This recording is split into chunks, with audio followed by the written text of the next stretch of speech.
ನನ್ನ ಹೆಸರು ರುದ್ರೇಶ್ ಕಹಳೆ ಅಂತ. ನಾನು ಕರುನಾಡ ರಕ್ಷಣಾ ವೇದಿಕೆ ರಾಜ್ಯಾಧ್ಯಕ್ಷರು. ನಾನು ಕನಕಪುರ ಒಂದು ಪುಟ್ಟ ಹಳ್ಳಿಯಿಂದ ಬಂದಿದ್ದೀನಿ.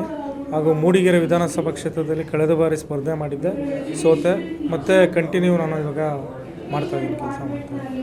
ಇವತ್ತು ಚಿತ್ರಸಂತೆ ನಿಮ್ಗೆ ಪ್ರಶಸ್ತಿ ಕೊಟ್ಟಿದ್ದಾರೆ, ಏನು ಹೇಳಕ್ಕೆ? ಖಂಡಿತ ತುಂಬ ಖುಷಿ ಆಯಿತು. ಇನ್ನೂ ಒಂದು ಹೆಚ್ಚು ಸಮಾಜ ಸೇವೆ ಹೋರಾಟಗಳನ್ನ ಮಾಡ್ತಾ ಸಮಾಜಕ್ಕೆ ಒಂದು ಸಂದೇಶ ಕೊಟ್ಟು ಸಮಾಜದಲ್ಲಿ ಒಂದು ಒಳ್ಳೆಯ ಉತ್ತಮವಾದ ಒಂದು ಕೆಲಸ ಮಾಡೋವಂಥ. ಏನೇನು ಕ್ಷೇತ್ರದಲ್ಲಿ ನೀವು ಏನೇನು ಕೆಲಸ ಮಾಡಿದ್ದೀರಿ? ಖಂಡಿತ ಎಲ್ಲ ಥರದ ಕೆಲಸನ ಮಾಡಿದ್ದೀನಿ. ಬಡವ್ರಿಗೆ ಸಹಾಯ ಮಾಡಿದ್ದೀನಿ. ಬಡವ್ರಿಗೆ ಮನೆ ಬಿದ್ದಂಥ ಸಂದರ್ಭದಲ್ಲಿ ಆ ಮನೆಗೆ ಏನೇನು ಬೇಕು ಸೌಕರ್ಯ ಕೊಟ್ಟಿದ್ದೀನಿ. ಮತ್ತು ವಿದ್ಯಾರ್ಥಿಗಳಿಗೆ ಆರ್ಥಿಕ ಸಹಾಯ ಮಾಡಿದ್ದೀನಿ. ಮತ್ತು ಏನಾರು ಹೆಲ್ತ್ ಇಶ್ಯೂ ಆದಾಗ ಅವ್ರಿಗೆ ಆರ್ಥಿಕ ಸಹಾಯ ಮಾಡಿದ್ದೀನಿ. ಆಪ್ರೇಷನ್ ಮಾಡಿಸ್ಕೊಟ್ಟಿದ್ದೀನಿ. ಹಲವಾರು ಹೆಲ್ತ್ ಕ್ಯಾಂಪ್ ಮಾಡಿದ್ದೀನಿ.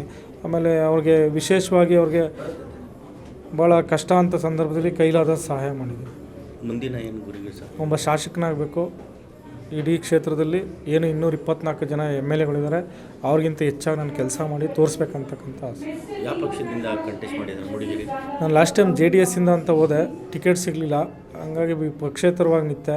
ಬಟ್ ಮುಂದಿನ ದಿನಗಳಲ್ಲಿ ಯಾವ್ದಾರ ಪಕ್ಷದಿಂದ ಅಭ್ಯರ್ಥಿ ಮಾಡ್ತಾರೆ ಅಂತ ನನಗೆ ತುಂಬ ಸಂತೋಷ. ಚಿತ್ರಸಂತೆ ಅವರು ಹೊರಟು ಕೊಟ್ಟಿದ್ದು ಇನ್ನೂ ಸಮಾಜದಲ್ಲಿ ಒಂದು ಒಳ್ಳೆಯ ಕೆಲಸ ಮಾಡೋಕ್ಕೆ ಒಂದು ಪ್ರೇರಣೆ ಇದೆ.